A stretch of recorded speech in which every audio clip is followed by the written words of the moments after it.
ಈ ಮುದ್ರೆಯ ಹೆಸರೇ ಸೂಚಿಸುವಂತೆ ನಮ್ಮ ಪ್ರಜ್ಞೆಯನ್ನು ಅನಂತವಾಗಿ ಬೆಳೆಸುತ್ತದೆ ಅನಂತ ಪ್ರಜ್ಞಾ ಮುದ್ರೆ. ಈ ಮುದ್ರೆ ಹೇಗ್ ಮಾಡಬೇಕು ಅಂದ್ರೆ ಎಲ್ಲಾ ಕೈ ಬೆರಳುಗಳನ್ನ ತೋರ್ಬೆರಳುಗಳು ಮತ್ತು ಹೆಬ್ಬೆರಳು ಹೊರತುಪಡಿಸಿ ಈ ರೀತಿಯಾಗಿ ಒಂದರೊಳಗೊಂದು ಸೇರಿಸಬೇಕು. ಆಮೇಲೆ ಆಕಾಶ ತತ್ವದ ಮಧ್ಯದ ಬೆರಳುಗಳ ತುದಿ ಮತ್ತು ಅಗ್ನಿ ತತ್ವದ ಹೆಬ್ಬೆರಳುಗಳ ತುದಿಗೆ ಜೋಡಿಸಬೇಕು ಮತ್ತು ಎರಡೂ ಕೈಗಳ ವಾಯು ತತ್ವ ಪ್ರತಿಪಾದಿಸುವ ತೋರ್ಬೆರಳುಗಳನ್ನ ಜೋಡಿಸಬೇಕು. ಇದೇನಂತಂದ್ರೆ ಅನಂತ ಪ್ರಜ್ಞಾ ಮುದ್ರೆ ಆಗುತ್ತದೆ. ಇಲ್ಲಿ ಏನಾಗುತ್ತೆ ಅಂದ್ರೆ ಆಕಾಶ ತತ್ವದ ಮಧ್ಯದ ಬೆರಳು ಮತ್ತು ಅಗ್ನಿ ತತ್ವದ ಹೆಬ್ಬೆರಳು ಜೋಡಿಸಿದಾಗ ಅಗ್ನಿ ತತ್ವದ ಪ್ರಜ್ಞೆ ಮತ್ತು ಆಕಾಶ ತತ್ವದ ವಿಶಾಲತೆ ಬೆಳೆಯುತ್ತದೆ. ವಾಯು ತತ್ವದ ತೋರ್ಬೆರಳುಗಳನ್ನು ಜೋಡಿಸಿದಾಗ ನಮ್ಮಲ್ಲಿ ಯೋಚನಾ ಶಕ್ತಿ ಹೆಚ್ಚುತ್ತದೆ. ಹೀಗೆ ನಮ್ಮಲ್ಲಿ ಪ್ರಜ್ಞೆ ಹೆಚ್ಚಾಗಿ ದೂರ ಸಂಪರ್ಕ ಬೆಳೆಯುತ್ತದೆ ಅಂತ ಹೇಳಲಾಗಿದೆ. ಇದನ್ನೇ ಟೆಲಿಪೆಥಿ ಎನ್ನುತ್ತಾರೆ.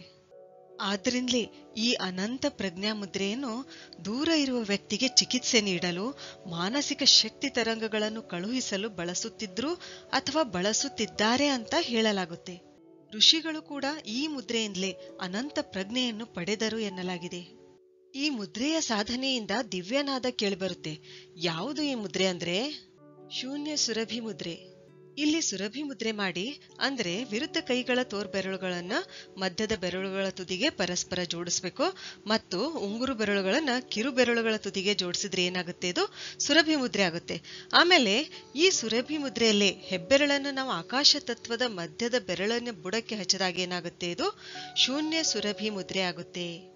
ಶೂನ್ಯ ಸುರಭಿ ಮುದ್ರೆ ನಿರಂತರ ಪ್ರಾಕ್ಟೀಸ್ ಮಾಡೋದ್ರಿಂದ ದಿವ್ಯನಾದ ಕೇಳಿಬರುತ್ತದೆ ಅಂತ ಹೇಳಲಾಗಿದೆ. ಮಾನಸಿಕ ನೆಮ್ಮದಿ, ಶಾಂತಿ ಹೆಚ್ಚುತ್ತದೆ, ಪ್ರಫುಲ್ಲತೆ ಹೆಚ್ಚುತ್ತದೆ. ಅಷ್ಟೇ ಅಲ್ಲ, ಕಿವಿ ನೋವು ಮತ್ತು ಕಿವಿಯ ಸಮಸ್ಯೆಗಳು ಕೂಡ ಏನಂತಂದ್ರೆ ಈ ಮುದ್ರೆಯಿಂದ ಶಮನಗೊಳ್ಳುತ್ತವೆ. ಈ ಮುದ್ರೆಯನ್ನು ನಾವು 5 ರಿಂದ 10 ನಿಮಿಷ ಸೂರ್ಯಾಭಿಮುಖವಾಗಿ ಸೂರ್ಯೋದಯದ ಸಮಯದಲ್ಲಿ ಅಥವಾ ಸೂರ್ಯಾಸ್ತದ ಸಮಯದಲ್ಲಿ ಮಾಡಬೇಕು.